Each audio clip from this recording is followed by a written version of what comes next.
Recording is on. Hey everyone, and welcome back to the Easy English Podcast. I'm Leo. And I'm Mia. Honestly, Leo, I've been looking forward to today's topic all week.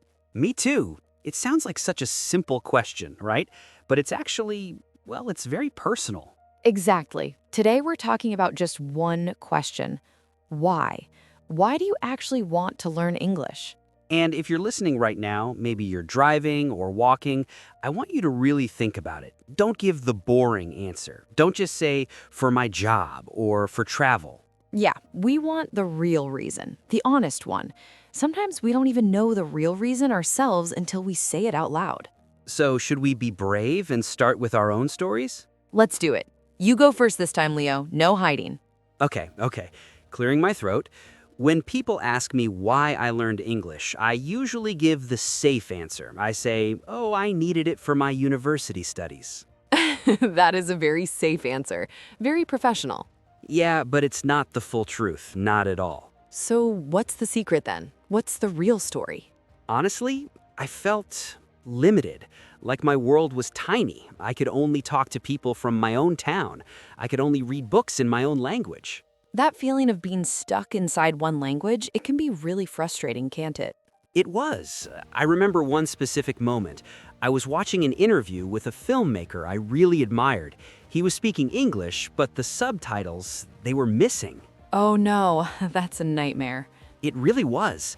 I looked at the comments section, and everyone was laughing at his jokes, discussing his ideas, sharing opinions, and I was just sitting there, understanding maybe 10%.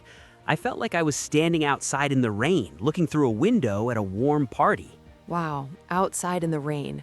That's a powerful image, Leo. I thought to myself, I don't want to be outside anymore. I want to walk through that door. That was my real why.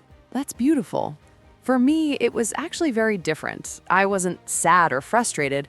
I was just incredibly curious. Curious about what? Music. I loved English songs. I would sing them at the top of my lungs. But Leo, my lyrics were 100% wrong. We have all been there. I used to make up my own words too. One time, I sang a line very confidently in front of a friend who knew English. She looked at me and said, Mia, do you know that song is actually about a breakup, not a birthday party? Oh man, that's embarrassing. It was, but instead of stopping, I wanted to understand. I wanted to know the soul of the music. English wasn't a school subject for me. It was a key to a world of emotions and stories. So English became your bridge to the things you loved. Exactly. But let's be real for a second, Leo. It wasn't always happy music and movies, was it? No, definitely not. The fear was real. Oh, the fear of speaking. My heart used to beat so fast before I had to say even a simple sentence. Me too. That fear of sounding, I don't know, wrong or slow. Or sounding stupid. I used to build these perfect sentences in my head like a puzzle. I did the same. But then the conversation would move to a new topic and my perfect sentence was useless. Exactly. Your brain just freezes. Listeners, if you feel this way, please know you are not alone. It's the most natural feeling in the world. It really is. I think underneath the job or the travel reason, most people just want connection. They want to express who they really are in another language. And that is actually very brave. It's incredibly brave. So let's do a small exercise together. I love exercises. If you're listening right now, just pause for a second. Ask yourself, what is my real reason? Is it for my dreams, for love, for confidence? And don't judge yourself. There is no wrong answer. If you want to learn English because you want to understand video games, that's a great reason. Absolutely. Any reason that keeps you moving is a good reason. But sometimes people stop because they don't have a safe place to practice. Right. They are too afraid to talk to real people. That's why we always suggest practicing in a safe way first. To boost your skills, you can use something like speakpal.ai. It's an AI language partner. I love that idea. You can make 1,000 mistakes and the AI won't judge you. It just helps you grow until you're ready for the real world. Exactly. It's all about building that confidence step by step. So, before we stopped in the last part, we were talking about fear, and not just any fear, but that specific fear of speaking. Yeah, the fear of mistakes, the fear of sounding not good enough. It's heavy, isn't it? It really is. And I've been thinking, Mia, I think this fear is deeply connected to our identity. Oh, absolutely. I couldn't agree more. Think about it. When you speak in your native language, you are, well, you are you. Right. You're funny, you're smart, you can be emotional or sarcastic. You feel confident. Exactly. But then you switch to English and suddenly, Suddenly you feel like a smaller version of yourself, like your personality just shrinks. yes, that is the perfect word for it. Shrinking. I remember a moment that really affected me years ago. Tell me about it. What happened? I was in a group discussion with people from 5 or 6 different countries. Everyone was speaking English. It was a fast, high-energy conversation. Whistle. That can be so intimidating. It was terrifying, Leo. In my head, I had so many ideas. I had opinions, I had stories to tell, but when it was finally my turn to speak, Let me guess. The words disappeared? they didn't even disappear. They just came out so slowly. And when I finally spoke, I used such simple words. I sounded like a child. I felt so simple-minded. That's painful. I felt that too. I remember going home and thinking, that wasn't me. That's not who I am. It's a feeling of being misunderstood, not just by others, but by yourself. I know that feeling so well. For me, the turning point only came much later. What changed for you? Was it a specific moment? It was when I finally stopped trying to sound perfect. I realized something huge. People weren't listening to my grammar. They were actually listening to my ideas. Exactly. That's the big secret. And the moment I accepted my accent, man, everything changed. I realized my accent is just part of my story. It's not a problem to be fixed. It's a sign that I know more than one language. I love that. It's a badge of honor, not a mistake. Exactly. And once you accept that, English starts to feel like a bridge instead of a wall. It gives you this amazing sense of belonging to the world. Yes, you can walk into an online space, a new city, or a global community, and English is the bridge that connects your life to theirs. But let's be honest again, Mia. This bridge takes a long time to build, and sometimes your motivation just drops. Oh, it definitely does. There are days when you just feel tired, stuck, like you've hit a plateau and you aren't improving anymore. That's the danger zone. That's when most people quit, because progress in language learning is, well, it's invisible. Right. You don't wake up one morning and suddenly realize, oh, I'm fluent now. It's tiny, tiny steps every day. This is why we keep saying small, regular practice is the only way. 10 minutes today is better than 2 hours next Sunday. And speaking is the most important part of that practice, but it's also the hardest part to find. That's why we love tools like AI conversation partners. To boost your skills, you should definitely try SpeakPal.ai. It's your AI language partner that's always ready. It's so helpful because you can practice speaking every single day in your pajamas without any fear of someone judging you. It builds that muscle. Exactly. So, listeners, here is a deep question for you today. Oh, I'm ready. Do you want to learn English to change your life or to express the life you already have? Wow, Leo, that's a deep one. Pause. I think the answer is both. I think so too. Learning English doesn't mean you lose your old identity. It means you are adding a new voice, a new way to say, "This is me." And over time, that voice gets stronger. It gets louder. And eventually, it feels just as natural as your first one. Quietly, I think about my past self, the Leo who was too afraid to order a coffee in London. Me too. I think about the version of me that almost cried during that group discussion. What would you say to her if you could go back?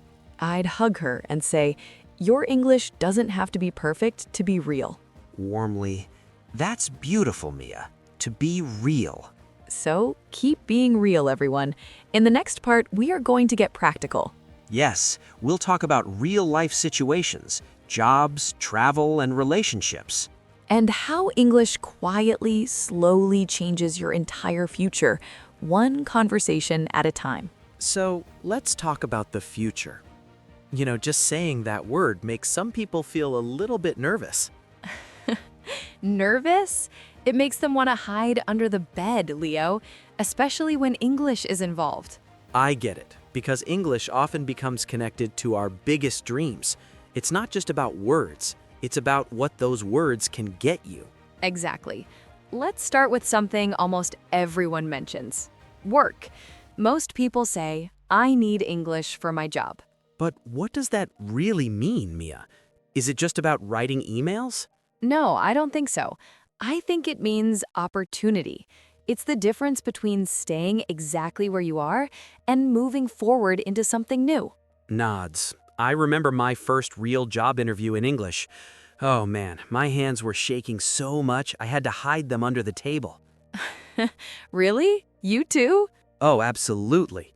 And the thing is, I knew I was good at the job, but I didn't know if my English would represent the real me. That is such an important point, Leo. We're often afraid that people won't see our skills or our intelligence. They will only see our grammar mistakes. Exactly. It's like English becomes a mask that hides your true talent.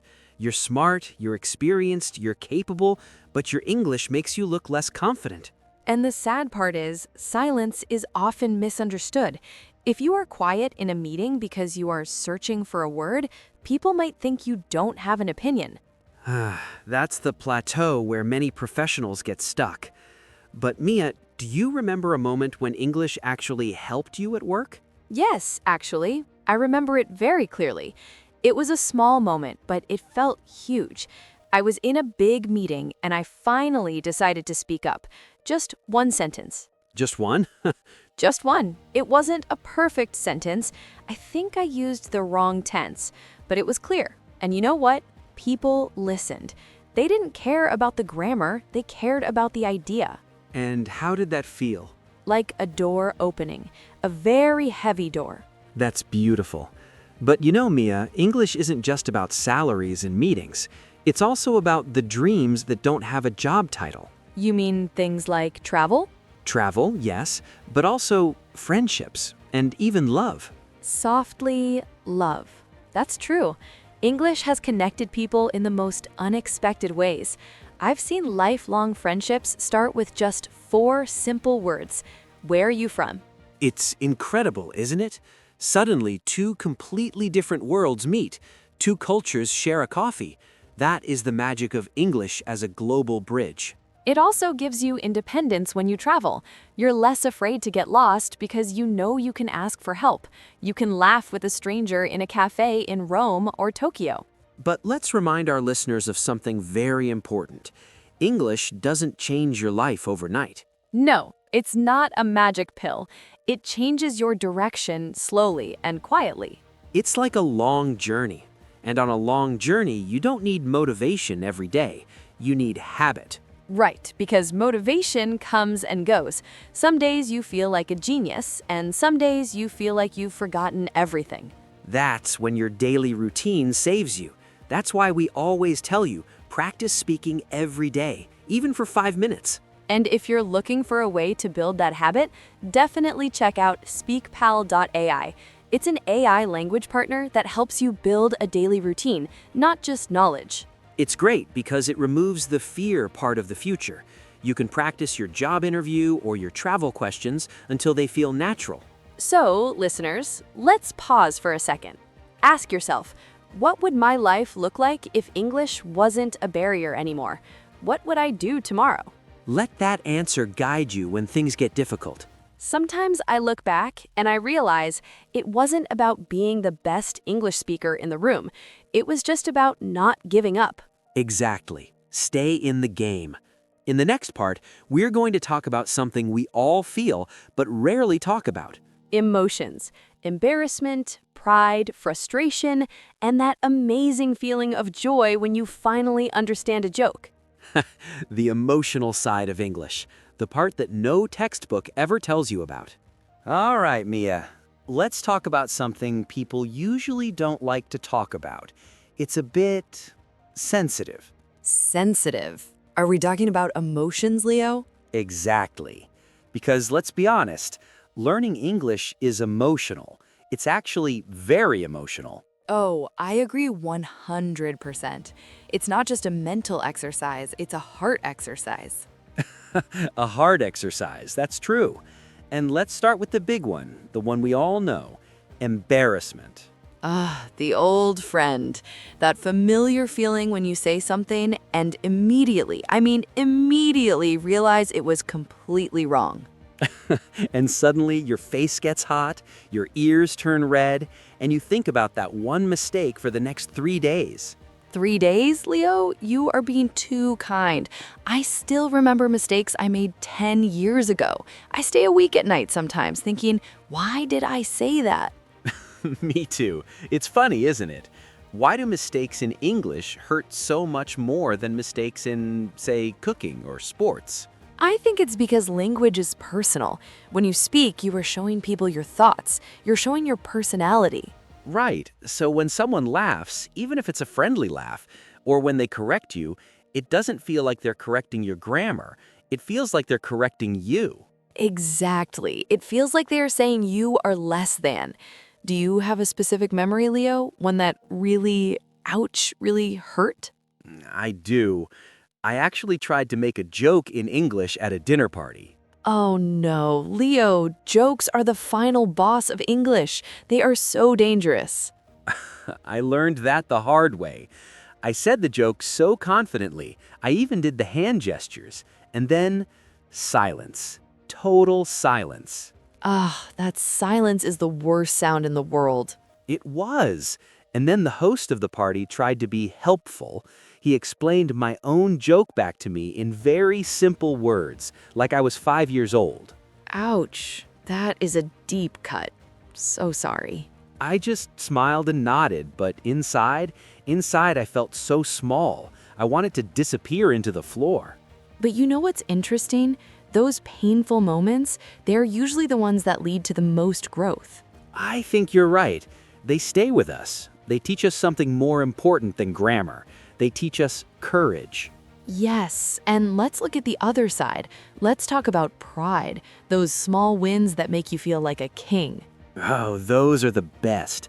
Like the first time you understand a full conversation without translating every word in your head. Or when a native speaker says, wait, your English is actually really good. And you pretend to be cool. You say, oh, thanks, I try. But inside you are dancing and throwing a party. Exactly.